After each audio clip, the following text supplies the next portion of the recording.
Abram as vossas Bíblias no Evangelho lucano, o Evangelho destinado aos gregos, o Evangelho do médico amado, o Evangelho daquele que era residente da cidade de Troade, do primeiro pastor da igreja de Filipos, o Evangelho de Lucas, aquele que incorporou a segunda viagem missionária do apóstolo São Paulo, quando Paulo entra pela primeira vez na massa continental europeia, e ali na conversão de Lídia, ou seja, na conversão da primeira mulher na Europa, Lucas estava e se fazia presente, e ali, muito possivelmente, na casa dessa mulher, é que foi estabelecida a primeira igreja da Europa. E ficou ali como primeiro pastor daquela igreja, muito possivelmente, o próprio Lucas. Lucas, capítulo de número 13.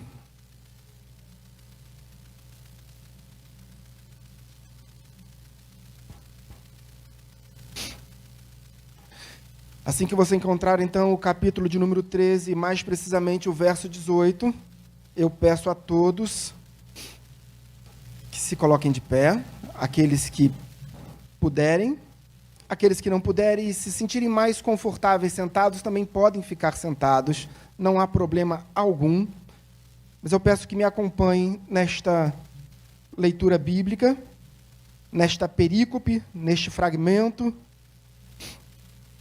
que traz um conteúdo espiritual muito, muito vasto, muito profundo, mas que também traz questões da historicidade bíblica. Lucas, capítulo de número 13, versos de número 18 e 19 apenas. Assim diz a palavra do Senhor.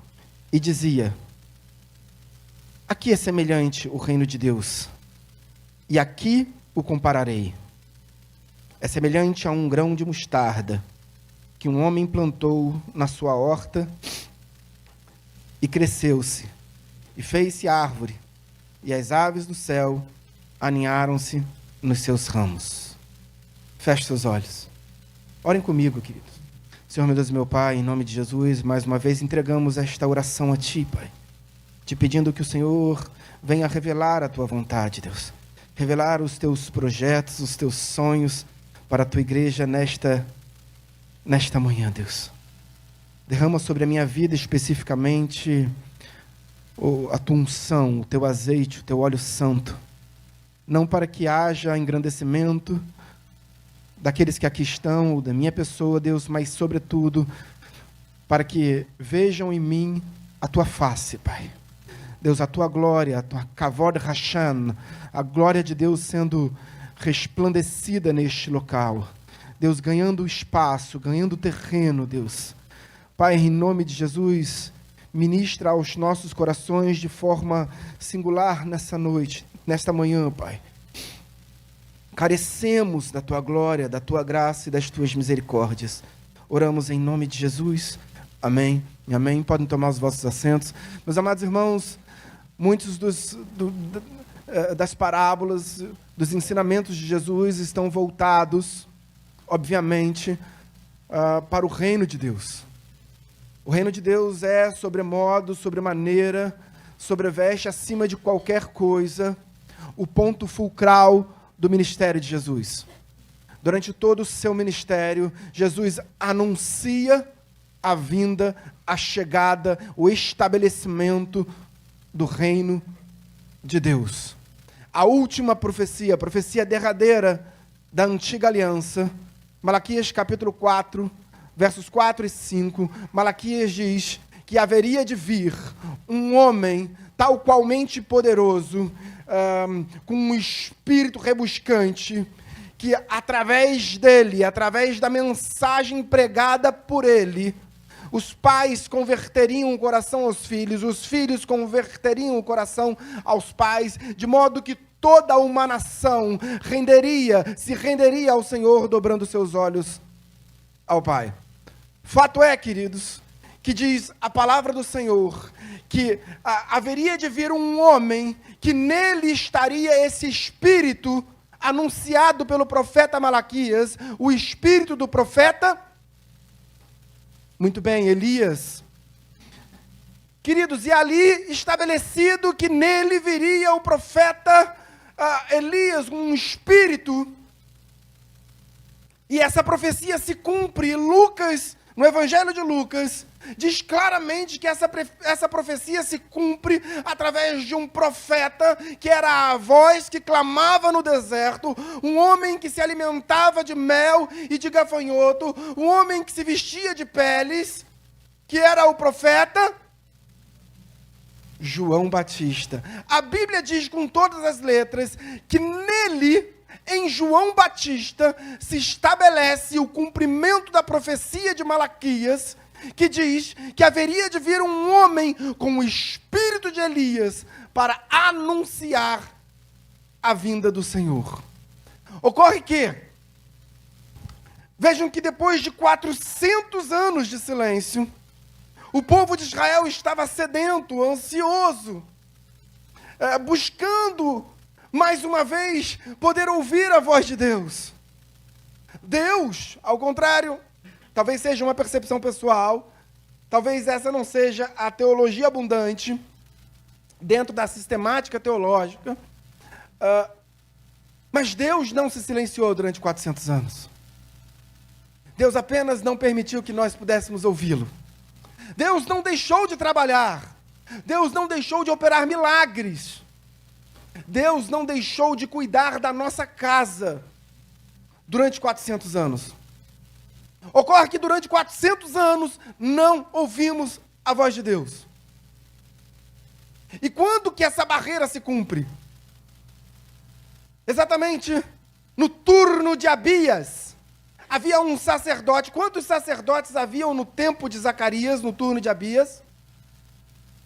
Muito bem, 18.000 sacerdotes da linhagem araônica. 18.000, queridos. A Bíblia diz que, por sortes, jogaram uma moeda e caiu a sorte exatamente em Zacarias. Então, para o leigo, talvez aquela escolha tenha sido dada por Deus. Fato é que jogaram moedas para saber qual dos sacerdotes poderia entrar no templo.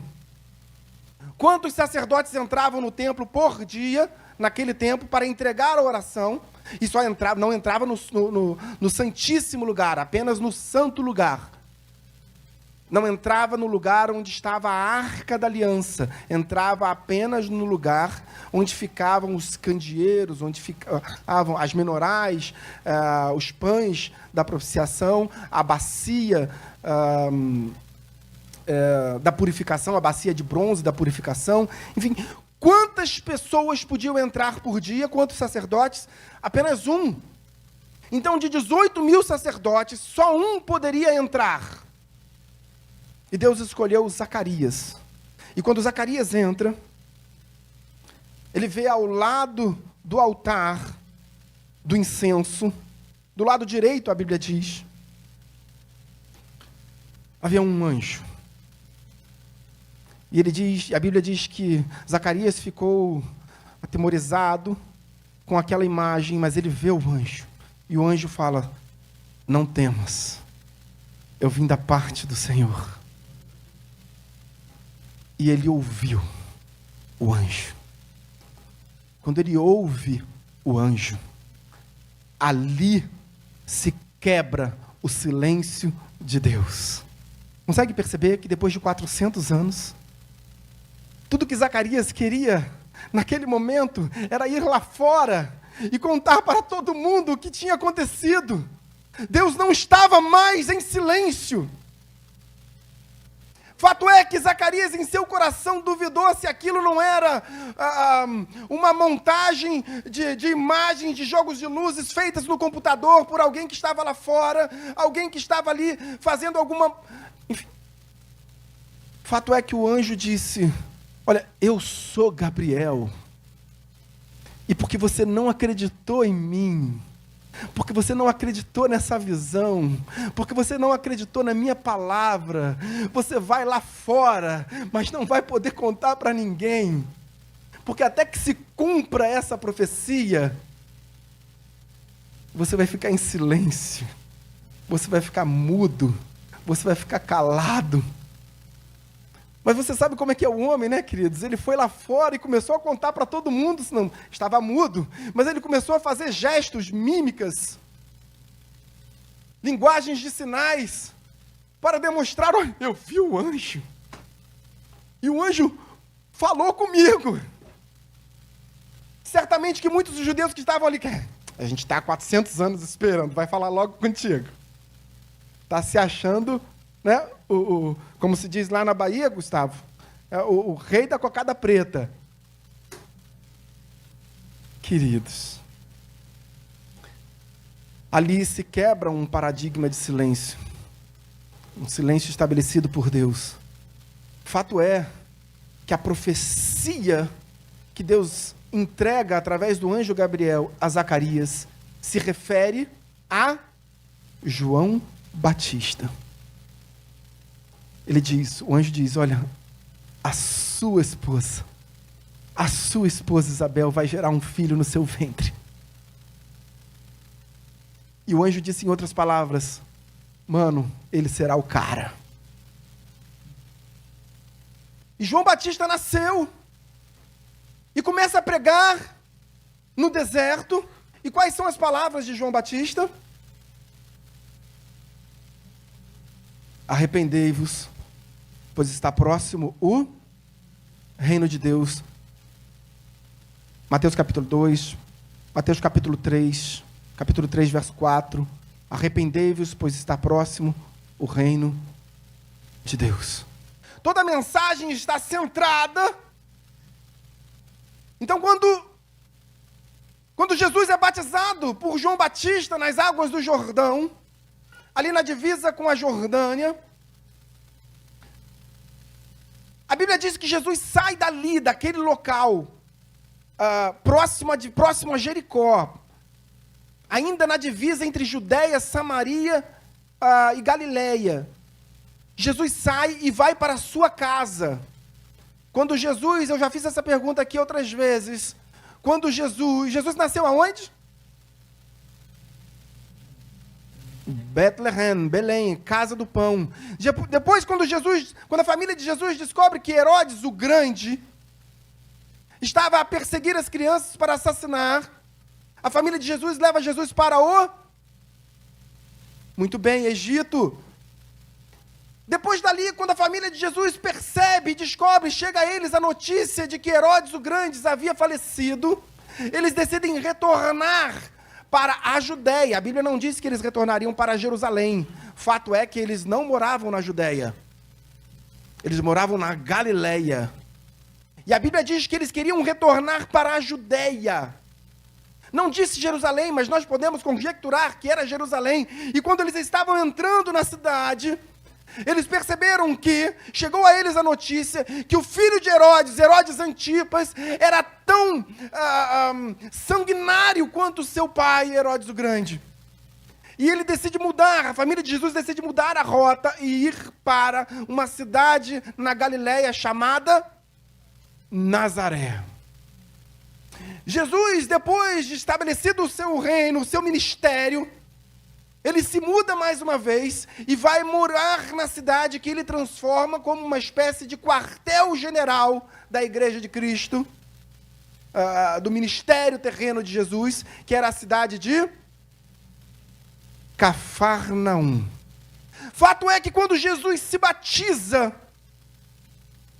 a Bíblia diz que ele vai para a sua cidade. Que cidade era essa? Vai para a sua casa. Não sabem? Muito bem, eu também não sei, então fiquem tranquilos. Nós podemos conjecturar que talvez fosse Cafarnaum. Fato é que Jesus ia a pé. Cafarnaum estava muito distante dali. E a Bíblia diz que Jesus passou aquela noite na sua casa. Então a Bíblia me permite conjecturar que antes do estabelecimento do seu ministério na cidade de Cafarnaum, Jesus ainda residiu em alguma outra cidade, talvez até mesmo na Judéia, no norte da Judéia, próximo a Jericó. Estamos conjecturando. Queridos, o fato é que quando Jesus é batizado, as primeiras palavras de Jesus, quando ele sai do Rio Jordão, é arrependei-vos, pois está próximo o reino dos céus. Jesus continua a repetir as mesmas palavras de João Batista. Então, mesmo com Jesus terreno, mesmo com Jesus batizado, mesmo com Jesus exercendo o seu ministério, Jesus disse: o reino de Deus, o reino dos céus, ainda não chegou. O reino dos céus ainda está por vir. Hoje o missionário Alexandre ministrou aqui na ceia e citou Hebreus capítulo 13, verso 11. Exatamente esse texto de Hebreus, ele começa em Hebreus 10 e vai toda uma teologia apontando acerca dos sacrifícios. E aí há uma questão doutrinária sobre a datação do livro de Hebreus. O livro de Hebreus é apontado por muitos como o penúltimo livro escrito da Bíblia, apenas antes de Apocalipse, revelado a João na ilha de Patmos.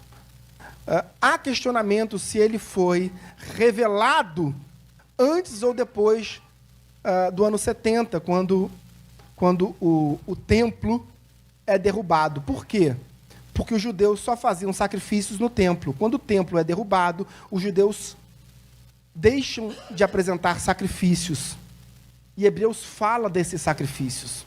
E Hebreus faz uma conjecturação. O autor de Hebreus ele diz: olha, é desse sacrifício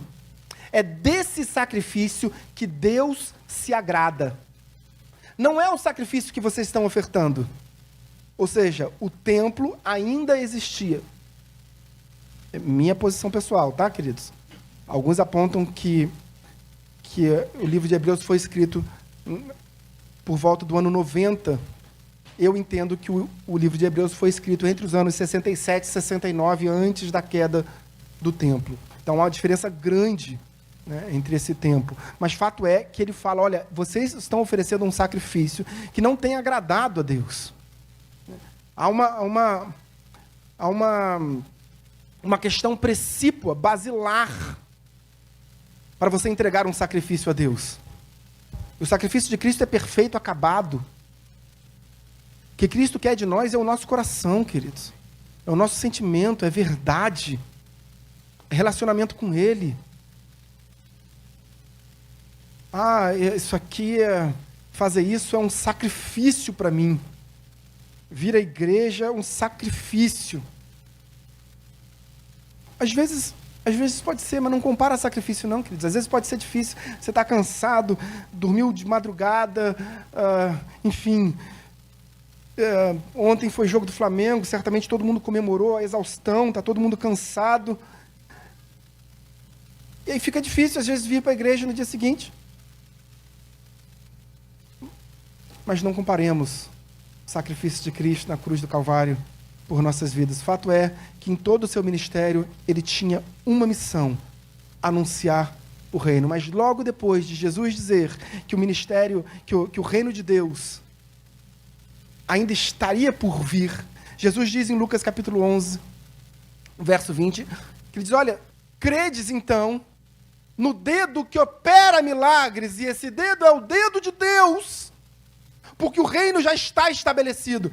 Queridos, agora Jesus diz que o reino estava estabelecido. Por que essa divergência de palavras? A gente pode compreender quando a gente analisar de uma forma, de uma conjuntura mais completa. Porque nós somos cidadãos dos céus. Amém, queridos? A Bíblia diz, Paulo, quando escreve à igreja de Filipenses capítulo 3, verso 20, ele diz: aguardamos dos céus a presença do nosso Salvador. E ele diz: olha, a nossa pátria é celestial. A nossa pátria está nos céus, de onde também aguardamos a vinda do nosso Senhor e Salvador Jesus Cristo. Então, nós somos cidadãos dos céus, mas Paulo, quando escreve a sua segunda epístola à igreja grega de Corinto, 2 Coríntios capítulo 5, ele diz que Deus aqui na terra nos faz como embaixadores desse reino. Fato é, para que haja um reino, é necessário que haja um rei. Então, o tema da homilia desta manhã, que eu ainda não comecei, estou apenas na introdução, o tema da mensagem dessa manhã é: escolha o rei e terás o reino. Porque ele nos faz herdeiros desse reino. A Bíblia diz que o Espírito Santo é o penhor da herança. Você sabe o que é o penhor? Como é que funciona a questão do penhor de um bem? É uma garantia. É algo que te permite vivenciar antes do momento. Deus está dizendo assim, olha, o Espírito Santo é uma garantia de que você vai poder viver na terra um pouco do que eu tenho preparado para você na glória. Então, queridos, quando a Bíblia fala de bênçãos, a Bíblia fala de conquistas pessoais, de vitórias da igreja, de promessas a serem cumpridas aqui na terra. Não há por que a Bíblia falar de bênçãos nos céus. Ocorre que, se nós estamos na terra para buscarmos as bênçãos, as vitórias, as conquistas pessoais, perdemos.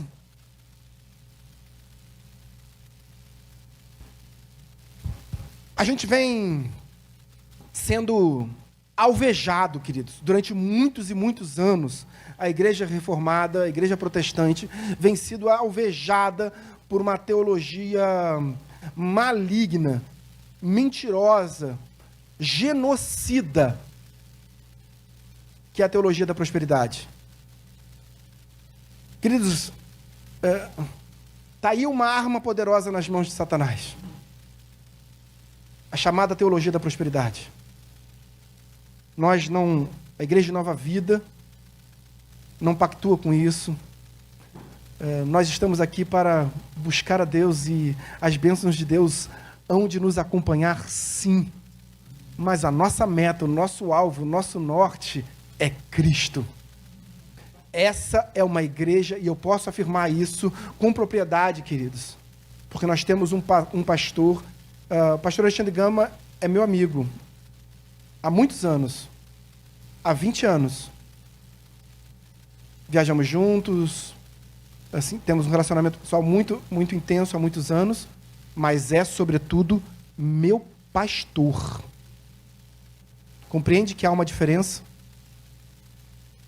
Não adianta ser meu amigo. Eu quero que seja meu pastor. Queridos, e ele é uma referência para a minha vida, e a cada dia que eu o conheço mais e mais ainda, eu tenho como grande referência. Então nós temos sim um grande privilégio de ter uma igreja com uma liderança forte, que aponta para Cristo como nossa meta maior, como nosso alvo maior. A nossa meta não é o pastor, não é o missionário, não é o decano, a nossa meta, nosso alvo é Cristo. Esta é uma igreja cristocêntrica. O ministério de Cristo não aponta para o reino do pastor, ele aponta para o reino de Deus. Jesus pregou incessantemente acerca da vinda do reino de Deus. E ele diz, o reino... Nesse texto que foi mencionado pelo missionário Alexandre de Hebreus, o autor de Hebreus ele diz, olha, não deixai-vos de congregar, como é costume de alguns, sobretudo agora, que o tempo de Deus está próximo, que o dia se aproxima. Que o dia é esse, queridos? É o dia do Senhor para as nossas vidas. E esse dia se aproxima. Vai chegar um momento em que a gente não vai poder mais escolher. Ainda há tempo. Então escolha o rei e terás o reino. Não escolha o rei para ter o reino, mas escolha o rei e terás o reino. Aqui pronto, agora vamos à mensagem, queridos. Já terminei a introdução. Agora vamos à mensagem que está na parábola do grão de mostarda. Eu já falei sobre a parábola do grão de mostarda? Não, só li, né, queridos? Então vamos agora começar a mensagem. Alguém tem compromisso hoje à noite? Não, né? Brincadeira, tá, queridos? Eu serei bastante breve. Bastante é exagero, mas vou me esforçar. Diz o texto: e dizia: aqui é semelhante o reino de Deus, e aqui o compararei. É semelhante a um grão de mostarda que o homem plantou na sua horta, e cresceu e fez-se árvore, e as aves do céu aninharam-se nos seus ramos. O próprio Senhor faz uma comparação inteligentíssima acerca da vinda do reino de Deus, e o grão de mostarda, e a semente do grão de mostarda. Ele está dizendo, olha, ele já existe, e está em suas mãos, e ele já pode ser bênção na sua vida, ainda que você usufrua apenas de um pequeno percentual do que na verdade ele é, do que ele representa. Mas ele já está aqui. Você já pode usufruir um pouco do reino de Deus. Fato é que a proporção, a diferença entre o que você consegue viver hoje e aquilo que Deus tem prometido para a sua vida na glória é algo gigantesco. Um grão de mostarda tem aproximadamente 1,5 milímetro de diâmetro. 1,5 milímetro. Queridos, vocês já foram em Israel? Em Jerusalém especificamente? Tem algo muito curioso. Porque vocês sabem que toda Israel é cravejada num grande deserto de rocha calcária. Né? Sobretudo da Judéia a Samaria. Mais ao norte, ali na parte central, entre Nazaré e o Mar do Norte, aí você tem um outro tipo de vegetação, mas também de vegetação muito escassa. E no sul, um deserto de pedras. Então, é basicamente algo para florescer ali, somente com muita tecnologia e muito milagre do Senhor. Né? E vocês veem que hoje Israel é um dos grandes exportadores de hortaliças. Como que pode um país pequenininho, menos da metade do estado do Rio de Janeiro, é todo o país de Israel, um país que de leste a oeste você pode atravessar de bicicleta, um país ínfimo, e hoje Israel exporta alface para a Jordânia. É algo absolutamente impressionante. E Jerusalém, especificamente, é uma cidade firmada no alto da rocha. Ou seja, a possibilidade de hortaliças, de algo ser frutífero ali, somente pelas mãos do Senhor. E hoje você anda pelas ruas de Jerusalém e você vê uma frutinha amarela, uma florzinha amarela em todas as ruas, ou em grande parte das ruas principais de Jerusalém. O que é isso? Mostarda. E você pode pegar aquela flor e comer.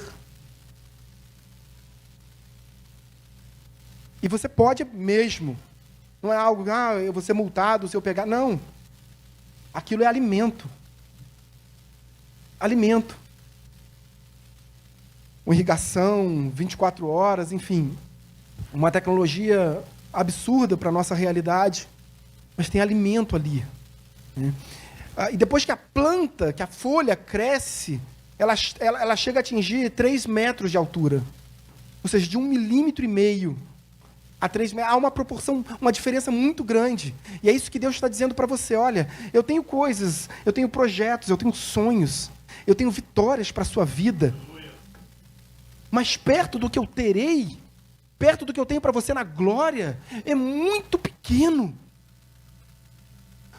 Compreende que nós estamos nos esforçando demais por conquistas materiais e de menos por conquistas espirituais? Deus está dizendo, olha, o reino é muito maior do que ele pode oferecer.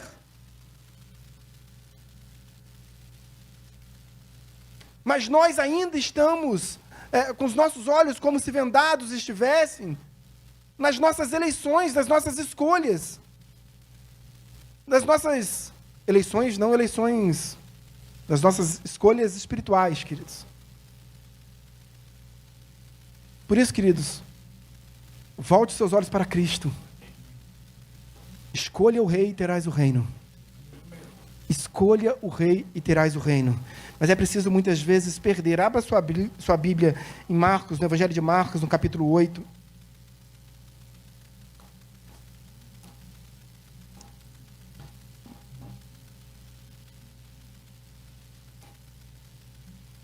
Eu quero ler um texto rapidamente, antes que acabe o meu tempo. Eu já disse aqui que aquele relógio é opressor, queridos. Aquele relógio, ele oprime a gente que está aqui em cima. Marcos, capítulo 8, um texto deveras conhecido por toda a igreja. Eu quero compartilhar com você rapidamente. Diz assim a palavra do Senhor. A partir do verso 34. Então, convocando a multidão, e juntamente os seus discípulos, disse-lhes: se alguém quer vir após mim, a si mesmo se negue, tome a sua cruz e siga-me. Verso 35. Quem quiser, pois, salvar a sua vida, perdê-la-á. E quem perder a vida por causa de mim e do Evangelho, salvá-la-á. Olha para mim. Se permita perder. Se permita perder, queridos. Não deixa o impacto de derrotas fugazes, passageiras na sua vida impactar o seu relacionamento com Deus. Busca Deus em primeiro lugar. Busca Deus, o seu reino, a sua justiça. A todo tempo, o Senhor tem nos ensinado a olhar para o reino em primeiro lugar. Mas nós estamos olhando para aquilo que o reino oferece. Os discípulos já caminhavam com Jesus durante o Sermão do Monte, logo depois, algumas horas depois, eles ficaram ali durante muitos dias. É o maior de todos os discursos, as homilias do Senhor. E nesse discurso, Jesus é interpelado pelos discípulos. E, queridos, nós estamos falando de discípulos que já eram, antes mesmo de conhecer Jesus, já eram altamente religiosos. E esses discípulos altamente religiosos perguntaram para o Senhor assim: Senhor, nós não sabemos orar. Você pode dizer isso para Jesus hoje? Senhor, eu tenho 25 anos de igreja, mas esse negócio de oração ainda está pegando na minha vida. E os discípulos disseram: Senhor, nós não sabemos como orar. Aí Jesus diz: não se preocupa não, olha só, ora assim, Pai nosso que estás nos céus, venha a nós o teu reino. Olha, começa com essa oração. Começa a chamar o reino na sua vida. Jesus está dizendo: olha assim, o reino, ele está na glória, mas ele vai ser estabelecido na sua vida no momento que você dobrar os seus joelhos e se entregar para Cristo. Ali você já vai começar a usufruir um pouco do reino. Por quê? Porque o Espírito Santo, ele é o penhor da herança. Ele é o penhor do reino. Ele é o penhor da glória. É o que te permite vivenciar. Enquanto nós estamos aqui, nós podemos vivenciar aquilo que Deus tem preparado para as nossas vidas na glória.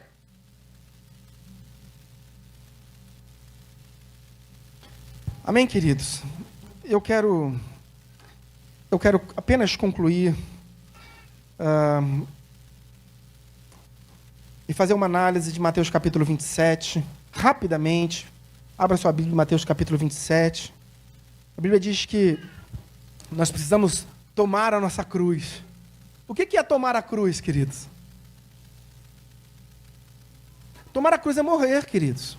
Não há outra explicação. Não há outra explicação. Viver no sacrifício, se esforçar demais, labutar diariamente com o suor do meu rosto para as conquistas que Deus tem para a minha vida, se esforçar para tomar...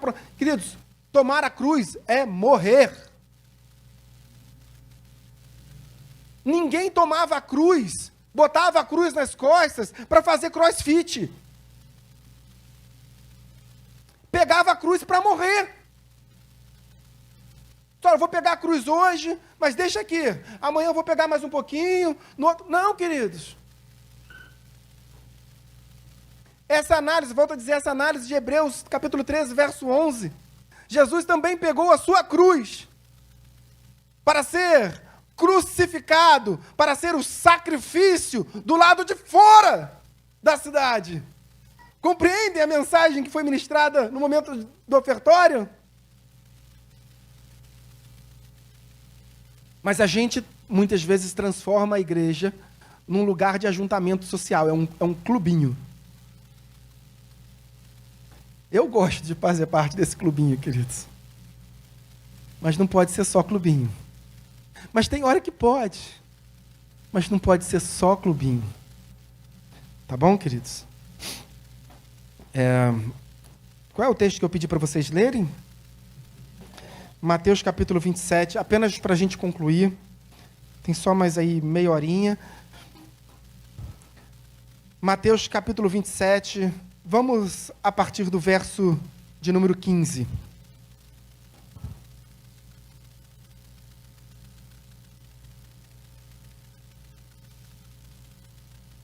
Ora, por ocasião costumava o governador soltar ao povo um dos presos, conforme eles quisessem.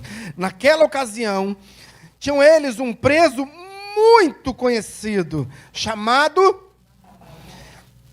Estando, pois, o povo reunido, perguntou-lhes Pilatos: a quem quereis que eu vos solte? A Barrabás ou a Jesus, chamado Cristo? Porque sabia que, por inveja, o tinham entregado. Fica por aí. Jesus fora preso, Jesus estava com os seus discípulos no principal lugar de concentração da igreja em Jerusalém, que era muito bem, cenáculo. Jesus estava ali e naquele dia Jesus lava os pés dos discípulos. Ali naquele dia Jesus faz a última ceia com os discípulos. Ali naquele dia Jesus entrega a oração sacerdotal de João capítulo 17. Ali Jesus vive experiências com os seus discípulos. Ali Jesus anuncia que um daqueles 12 que ali estariam era o traidor. Jesus sai dali e vai direto para o Getsemane com os seus discípulos. Um dos discípulos pega uma outra rota, entretanto. Mas há alguém que ainda segue os discípulos e o Senhor Jesus. A Bíblia diz que era um jovem que estava enrolado num manto, que não deu tempo nem de se vestir. Quando Jesus saiu, ele foi atrás. Mas quando os soldados chegaram no Getsemane, aquele jovem saiu correndo. E a capa se solta, e aquele jovem estava nu. Quem era esse jovem?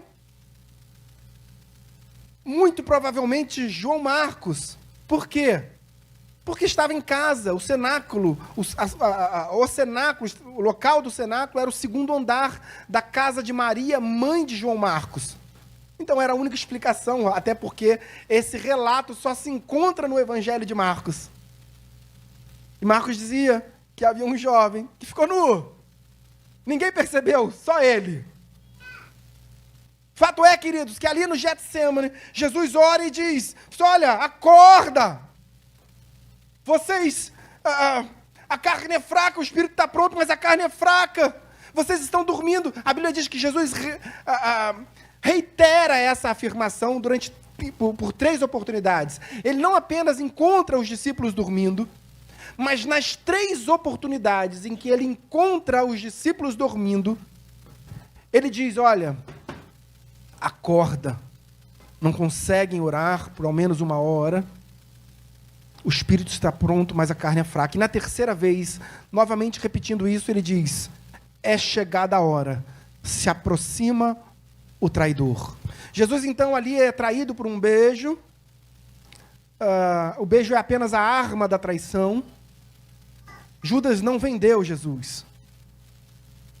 Judas não colocou Jesus numa banca, numa prateleira de uma loja para vender Jesus. A Bíblia não diz que Judas estava anunciando a venda de Jesus por 30 moedas de prata. A Bíblia diz que depois que Judas decidiu traí-lo, os sacerdotes se reuniram e conjecturaram entre eles entregar a Judas 30 moedas de prata pela traição. Compreende? Que Judas talvez traísse Jesus por uma moeda? Porque já tinha no seu desejo, no seu coração, o desejo de traí-lo, de trair Jesus. Somente depois de trair, é que os sacerdotes conjecturaram entregar a Judas 30 moedas de prata. Jesus ali foi traído, preso, humilhado, escarnecido, agredido intensamente no Getsêmani, no caminho para a casa de Anás, porque havia naquele tempo 2 sumos sacerdotes. Havia um escolhido pelo governador, por Pilatos, que era Caifás.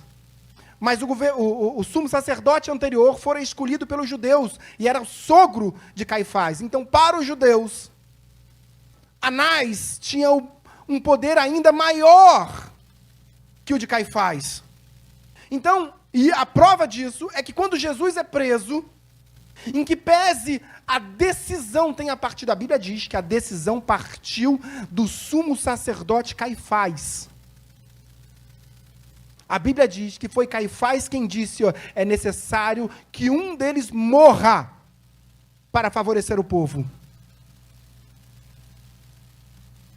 Apesar da decisão ter partido de Caifás, Jesus é levado para a casa de Anás, interrogado, humilhado, agredido, intensamente agredido, depois levado para a casa de Caifás e depois, por último, para o Sinédrio.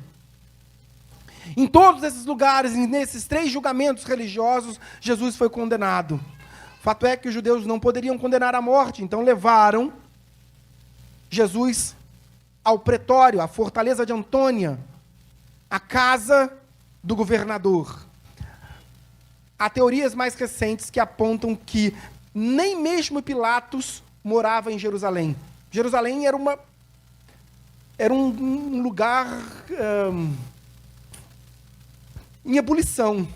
Era algo prestes a eclodir. Então estava perigoso demais até para os romanos, até para a maior autoridade, que era Pilatos. Pilatos, então, assim como Herodes Antipas, que era o governador da Arquia da Galileia, e que morava em Cesareia Marítima, assim como Herodes, que Pilatos também residia em Cesareia Marítima. Isso é uma linha de pensamento, eu até não concordo, acho que Pilatos morava em Jerusalém. Fato é que Jesus é levado ali, e havia um costume. Mateus e Marcos apontam, dão indícios de que esse costume era um costume romano, mas não há nada, nenhum parâmetro na história, na literatura, nem mesmo na Lex Romanorum, no conjunto de leis romanas daquele tempo. João, por sua vez, aponta que era um costume, deixa entender que era um costume hebraico. Fato é que havia um costume. E Pilatos disse, olha, há um costume, então eu vou soltar um dos presos. Queridos, o horário está avançando demais, aquele relógio está errado, ele está correndo mais que o seu relógio. No seu relógio ainda são 15 para meio-dia. Eu vou concluir, tá, queridos? Mas para você compreender um pouco da mensagem que eu estou começando agora, antes era só a introdução, você precisa compreender um pouco sobre quem é Barrabás. Barrabás era uma grande liderança. Barrabás era um revolucionário. Talvez da estirpe de Judas Macabeu, talvez da estirpe de Teudas. Vocês lembram que Gamaliel cita Teudas em Atos capítulo 5, como uma grande liderança que foi morta pelos romanos? Talvez da estirpe de outros revolucionários judeus. Ele não era um ladrão comum, era um grande líder. Para os judeus, alguém importante. Ali estava a diferença entre escolher Jesus e Barrabás. Era conquistas, reino na terra ou reino nos céus. Você precisa escolher o teu rei e terás o teu reino. Mas ali, Barrabás era a esperança dos judeus de verem o reino romano ser derrocado, derrubado, deposto. Durante 1.800 anos, 1.900, 2.100 para alguns historiadores, 2.120 para ser mais preciso, até Cristo, de Abraão até Cristo. Queridos, foram 1.100, 1.080 anos de opressão, de subjugo por impérios estrangeiros. Houve um período asmoneu entre o período grego e o período romano, em que Israel estava livre. E eles disseram, olha, esse período asmoneu foi há pouco tempo. A esperança, vamos vencer os romanos. Nós vencemos os gregos. Quem derrotou os gregos fomos nós, judeus. Não foram os romanos. Quem expulsou Antíoco Epifânio foram os judeus. Vamos expulsar também Herodes, vamos expulsar Pôncio Pilatos. Mas nós precisamos de uma grande liderança. Enquanto Barrabás dizia, olha, vamos vencer essa batalha, vamos derrubar e vamos estabelecer o reino agora. Jesus dizia, o meu reino não é aqui, o meu reino é nos céus. Mas os judeus diziam, nós não queremos reino no céu, queremos agora. Queridos, só para vocês terem uma ideia de como Jesus devia estar cansado. Jesus foi morto, crucificado, pendurado no madeiro, transpassado por uma lança, cravejado por uma coroa de espinhos. Ressurgiu, venceu a morte. Todos olharam assim, esse é o Rei dos Reis. Esse é o Machias. Esse é o Cristo. Esse é o Messias esperado. Ele venceu a morte. E no último dia, depois que Jesus venceu a morte, ele ressurge e passa 40 dias na terra. No último dia, olha para mim, queridos. No último dia, do 40º dia, depois de Jesus ter vencido a morte, os discípulos que caminharam com ele durante 3 anos e meio do ministério terreno, olharam para Jesus e falaram, Senhor, é isso, né? É hoje, então, que o Senhor vai restabelecer o reino dos céus? Não. Reino de Israel. Atos capítulo 1, verso 5. No último dia, poucos minutos antes de Jesus ser assunto aos céus pela última vez, os discípulos ainda estavam querendo, os próprios discípulos, Senhor, é hoje que o Senhor vai nos dar vitória aqui?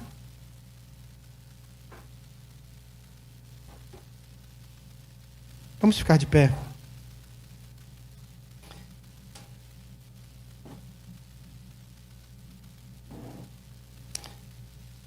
Queridos, eu tinha tanta coisa para falar. Eu ia falar sobre os papiros, ia falar sobre Cláudia, a esposa de Pilatos, ia falar sobre o crime de sedição, sobre o crime de blasfêmia.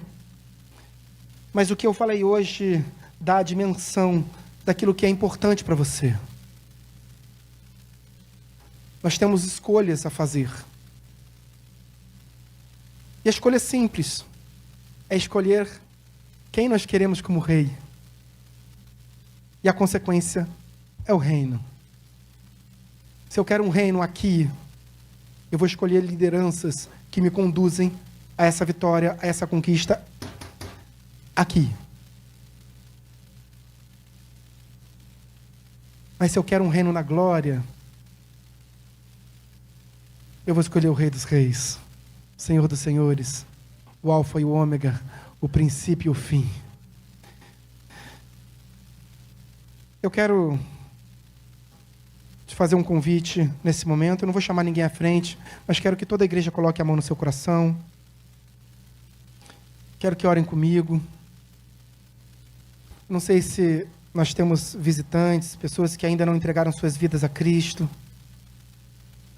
Eu quero orar por cada das pessoas que aqui estão, por suas famílias que estão representadas. Senhor, meu Deus e meu Pai, em nome de Jesus, esta é uma oração que entregamos a Ti, porque cremos, ó Pai, que o Senhor está a ouvir o clamor da Tua igreja. Mas há algo diferente aqui, Deus, há uma voz que é uníssona, há um clamor pelo Teu reino, pela Tua presença, por relacionamento contigo. Deus, que seja esta uma manhã, um dia e uma noite, onde os joelhos se dobrarão e línguas confessarão o Teu santo nome. Pai, em nome de Jesus, que os nossos espíritos, nossas almas, independentemente do tempo de igreja, Pai, que hoje verdadeiramente escolham a Ti, se rendam a Ti, se entreguem a Ti. Deus, nós estamos com as nossas mãos em nossos corações, para demonstrar a Ti, Pai, que essa é uma decisão do Espírito, essa é a decisão do nosso coração, do nosso sentimento, a verdade estabelecida nessa decisão, Pai. Perdoa as nossas falhas, os nossos erros e recebe as nossas vidas no Teu altar, em nome de Jesus. Pai, como ministro no Evangelho, eu oro por essa igreja, Deus, por vidas que se entregaram a Ti nesta manhã, Pai, por joelhos que se dobram, Pai, por cura, por milagres, porque são consequências do Teu reino, ó Pai. Sim, Deus, opera milagres quando necessário for, age com as Tuas mãos, mas sobretudo, ó Pai, buscamos a Tua face, a Tua essência. Oramos em nome de Jesus. Amém e amém. Se você foi abençoado, aplauda bem forte o Senhor. Aleluia.